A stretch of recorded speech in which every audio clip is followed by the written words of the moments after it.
Episode 129, The Value Show. Abe Lincoln said, "A lawyer's time and advice are his stock in trade." How much is your time and knowledge worth, and how do you make content or products and services that are valuable to others? And you are listening to episode number 129 of Mike Murphy Unplugged. Learn, create, move forward. I am your host, Mike Murphy. I'm a one-man band. I'm a technology junkie. I love helping people figure things out. And I am really excited to be here with you today.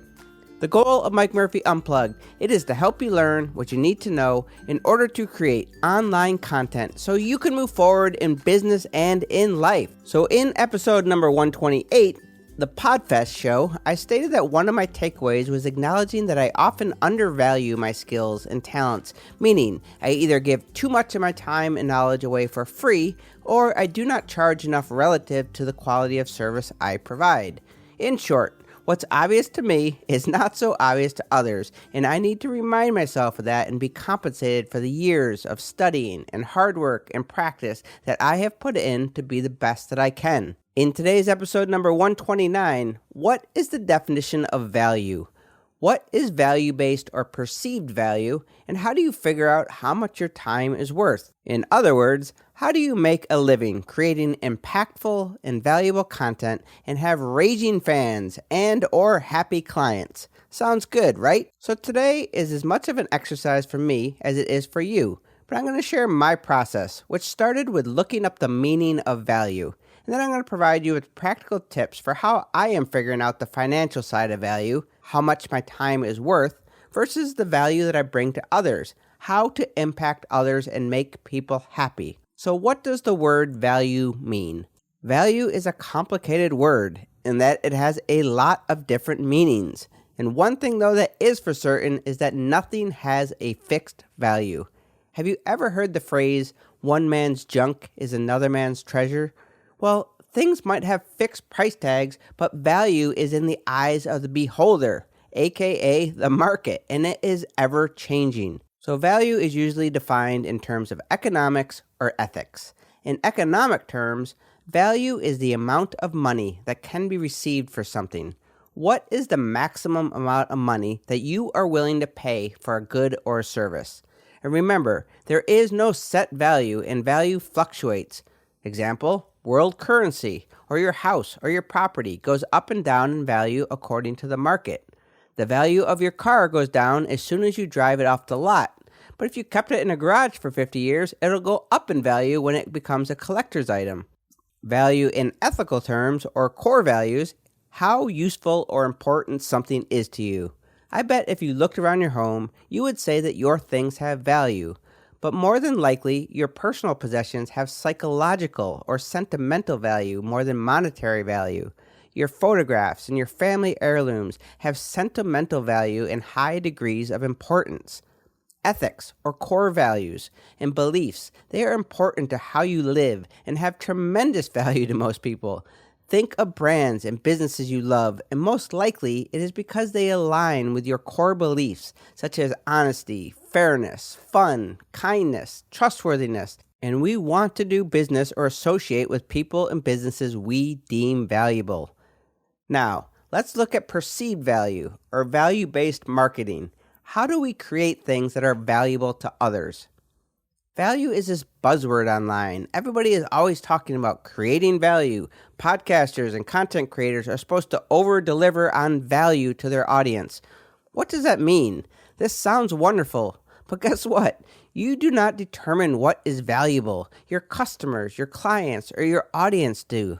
As Gary Vaynerchuk often says, the market, not you, decides how valuable your content is in the form of likes, shares, comments, etc. Have you ever made a video or recorded a podcast episode or written an article that you were so proud of it was awesome, but the response was non-existent?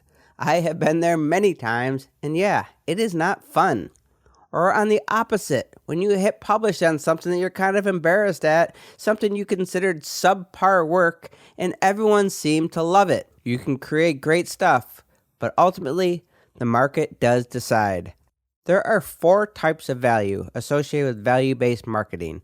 And if you think about these every time you create content or offer a product or service, it is going to help you keep in mind the audience or the clients. That is the name of the game when it comes to perceived value, as value is defined through the eyes of those you are trying to reach. The customer is always right? The first value, functional value. This is the solution that you offer. Does it work? Will it solve the problem that they are having? If I create a tutorial and someone is searching on Google and they watch it and it fixed their issue, then they will deem my tutorial as valuable because it did what it said it would. It functioned. Next, monetary value. Is the functional value worth paying for? If I create a course or a product that teaches you a skill that you need to learn to get a promotion or to improve your business or to make money or lose weight in a fraction of the time that it would have taken you on your own to learn it, that product would have high perceived value, right? You may want to learn how to do something, but when that want becomes a need, the value or the amount that you are willing to pay increases. Next, social value. Does your content or product or service allow the customer to connect with others? Maybe you have a paid membership site or a Patreon community that brings people with similar interests, and while there may not be any functional value per se, the communal and social value is high and very important to many people. This is your tribe or community, and podcasting and Facebook groups are a great way to generate social value. Depending on your target audience and nature of your business, this could be one of the most valuable pieces to your brand. And the final type of value to keep in mind is psychological value. Sentimental value falls under this category. Does your content or product or service make people feel better or happy? I do a lot of Facebook Lives of the sunsets from the beach, and people tell me they love them because it makes them relax and listen to the sounds of water and birds. I don't even say anything. I just point it at the water. It makes people happy. It has psychological value. As you can see, value comes in many flavors, but the key to everything is to always be trying to create things with the end user in mind first. Does your stuff work? Is it solving a problem that is worth paying for? If I join your private Facebook group or Patreon group, will I meet some cool people? Will I be entertained or inspired or happy after viewing your content or buying your product? Okay, so now you know the definition of value. You also know that there are 4 main factors that people use to determine whether something has value to them. So now let's solve that original question and what I told you I struggle with, and that is determine how much your time and knowledge is worth. Hint, there is no magical formula. It is going to change from situation to situation. But there are some things that you can do to get started on the right foot and set yourself up for success and learn as you go. Step number 1. You have to know your numbers for your personal finances and your businesses. How much do you need every month to live and run your business? This is hard for a lot of people, and particularly creatives, to look in the face, but you need to figure this out first and foremost, and is probably one of the most important things about freelancing and running your own business, yet so many people try to avoid it. I recommend Googling freelance calculators, which is going to ask you a series of questions, and then it's going to calculate the rate you need to charge per hour in order to pay all of your bills and earn a desired salary. You do not work 40 hours a week when you're working for yourself, so it really makes a difference to understand those numbers. My rate came out to $67 an hour. I live very simply, so I set my rate for Murphy Concierge at $75 an hour while starting out, and that is primarily to cover my time, and it is a fair rate based on the market.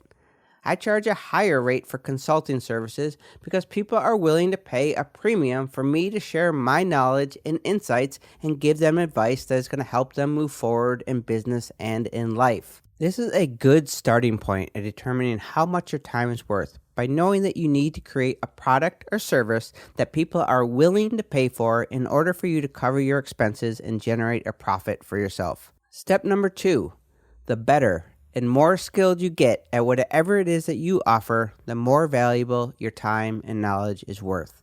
I have put in many, many years learning and practicing tech and creative skills. I make daily videos and content to distinguish myself from those unwilling to put in the hard work.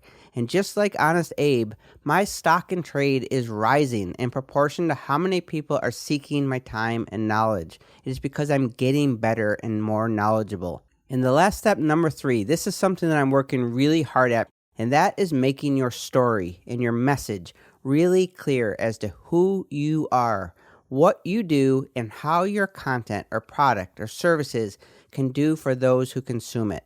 What is in it for them? How can you solve their problems? How can you connect with them? Help them make more money, lose weight, be happy. This is something that I started working really hard at, and I ultimately believe is going to be the step that takes my business to the next level. I am currently revamping my website by working on new copy and my services page and bringing my tutorials and my videos over from YouTube so everything I create is under one roof. I am also starting to work on short videos that are going to explain who I am, why I do what I do, and what my goals are for creating educational content and helping people create the life they want. My goal is to introduce myself, make a connection, show people who visit my site how I can help them solve their problems by offering solutions through consulting, my concierge business, or my educational content. Hey, this guy can help me. I really like his style and content. Money becomes no object when you have something that people need to help them achieve their goals or to fix their problems. So if you figure out what people need from you, you have figured out how to make a living helping people. You are valuable, and you have to understand this concept. In conclusion, I realize today may have been a little philosophical and surface level in some respects, but my goal was to make you think about your own business or your content that you are creating. Understanding the meaning of value and the principles customers and clients use to determine what value means to them, it gave me a new perspective, and I wanted to share it with you. The content I currently create is mostly functional. Tutorials, articles, podcasts that help people complete a task or use a tool.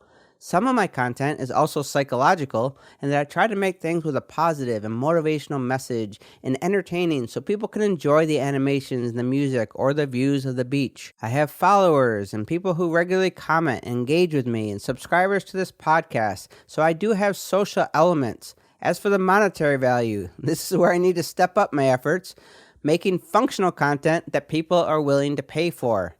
Check. It's all actually quite simple. But just having the vocabulary and the verbiage, it helps remind me to not create things that I like or I think are cool, but to create things I think will add value to the lives of those who consume it. And knowing that everyone is different, it all depends on timing. For example, if you're in a pinch and really need to find a video that's going to help you fix a leaking faucet, the video that helps you resolve your issue has value to you. And my guess is that you would even pay probably $5 if it was the best and save you the most time because you needed it then and there. As for valuing your time and knowledge and understanding your worth, there are practical ways of coming up with an actual dollar amount, such as understanding your expenses, the numbers, and what you need to make and generate an income that you are happy with. But a lot of it is psychological. It is something that is holding you back. You need to overcome this, as do I. One way of doing this is crafting your message in your website and really understanding it and being able to communicate what it is that you do to your audience and your prospective clients. Understand what their problems are and that you have the skills and the abilities to help them as you have done for so many others. You need to make a connection with them so they can like you and trust you. People want to do business with people that live up to or align with their own core values.